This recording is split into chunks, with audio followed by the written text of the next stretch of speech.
और चलिए अब आपको बिहार लिए चलते हैं, जहां बीजेपी ने अभी से साल 2025 की तैयारियां शुरू कर दी है। कोई से बड़े सियासी संकेत के तौर पर देख रहा है तो कोई से बीजेपी का नो नीतीश प्लान बता रहा है, जबकि खुद बीजेपी ने इस मिशन का नाम रखा है मिशन 200। और इसी सिलसिले में राष्ट्रीय अध्यक्ष जेपी नड्डा आज पटना पहुंचे, रोड शो किया। लेकिन सवाल है कि बीजेपी का प्लान 2025 है क्या? हमारी एक्सक्लूसिव रिपोर्ट देखिए, आप समझेंगे बीजेपी के इस प्लान को।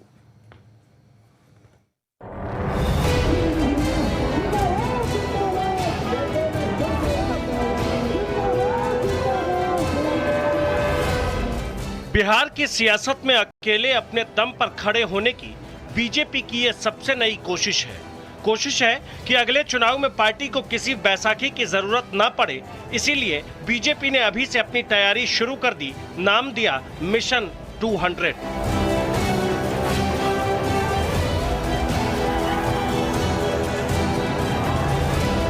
बीजेपी के राष्ट्रीय अध्यक्ष जेपी नड्डा पटना पहुंचे तो स्वागत में खड़ी भीड़ ने भव्य स्वागत किया। फिर रोड शो शुरू हुआ। जैसे जैसे काफिला बढ़ा, बीजेपी के कार्यकर्ता इस रोड शो में जुड़ते चले गए। निश्चित तौर पर इस तस्वीर से विपक्ष को जितनी चिंता नहीं होगी, उससे कहीं ज्यादा नीतीश कुमार की परेशानी बढ़ गई।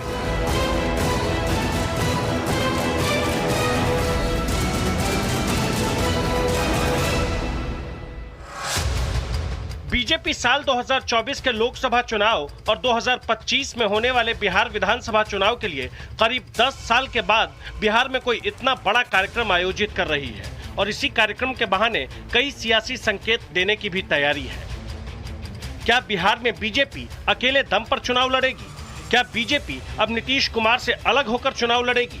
दरअसल बीजेपी बिहार में पहली बार अपने सभी 7 मोर्चों की संयुक्त राष्ट्रीय कार्य समिति की 2 दिवसीय बैठक बुलाई है और इसी बैठक के लिए जेपी नड्डा पटना पहुंचे और कार्यक्रम में देश भर के 700 प्रतिनिधियों को पटना बुलाया गया।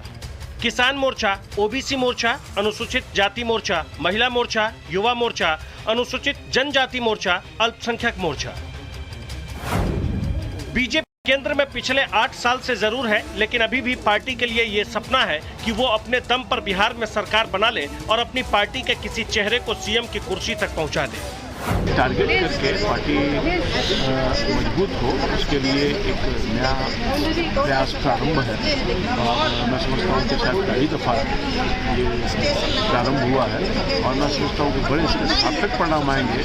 विधानसभा में जब प्रवास होगा तो निश्चित तौर पर बिहार के लिए बीजेपी की तैयारी का अंदाजा बस इस बात से लगाइए कि कुल 243 विधानसभा सीट में से 200 विधानसभाओं पर पार्टी के सभी कार्यकर्ताओं को रात्रि प्रवास के लिए कहा गया है। इन 200 विधानसभा सीटों में वो 43 सीट भी हैं जहां पिछले विधानसभा चुनाव में जनता दल यूनाइटेड को जीत मिली थी। पार्टी कार्यकर्ता 200 सीटों पर बूथ लेवल की मीटिंग करेंगे। पार्टी कार्यकर्ता विधानसभाओं में जाकर लोगों से मिलेंगे। 48 घंटे तक 200 विधानसभाओं में जाकर के लोगों से बातचीत करेंगे। जमीनी नेताओं से भी मिलने का कार्यक्रम है। हम 243 सीटों पर काम करते हैं। इस अभियान के तहत मोर्चा के पदाधिकारी को जाना था जो 200 सीटों पर गए हैं। हम इस प्रकार के कार्यक्रम निरंतर करते हैं। भारतीय जनता पार्टी का कार्यक्रम किसी एक दिन के लिए नहीं होता है, तो लगातार इस कार्यक्रम में रहते हैं और इसका लाभ पूरे एनडीए परिवार को मिलता है। लेकिन जेडीयू के साथ कुछ दूरियां दिख रही है।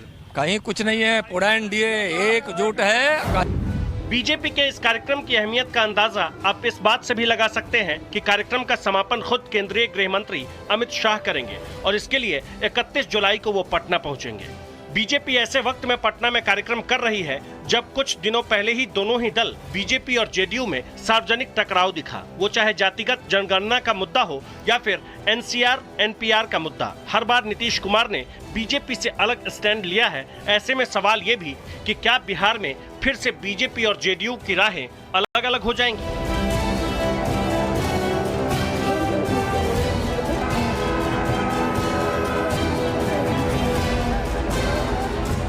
वैसे बिहार की राजनीति को करीब से जानने वाले बताते हैं कि जेडीयू के साथ तल्ख होते रिश्तों के बीच बिहार में बीजेपी अपने सियासी आधार को मजबूत करने में अब कोई कमी नहीं रखना चाहती। बिहार विधानसभा चुनाव में अभी काफी समय बाकी है। नीतीश कुमार के तेवरों को देखते हुए बीजेपी आलाकमान ने अपने सभी बड़े नेताओं को बिहार मतने के निर्देश जारी कर दिए हैं। सूत्रों से मिली जानकारी के मुताबिक बीजेपी आलाकमान अकेले अपने दम पर बिहार में चुनाव लड़ने के लिए संगठन को अभी से एक्शन मोड में तैयारी करने का निर्देश जारी कर चुका है।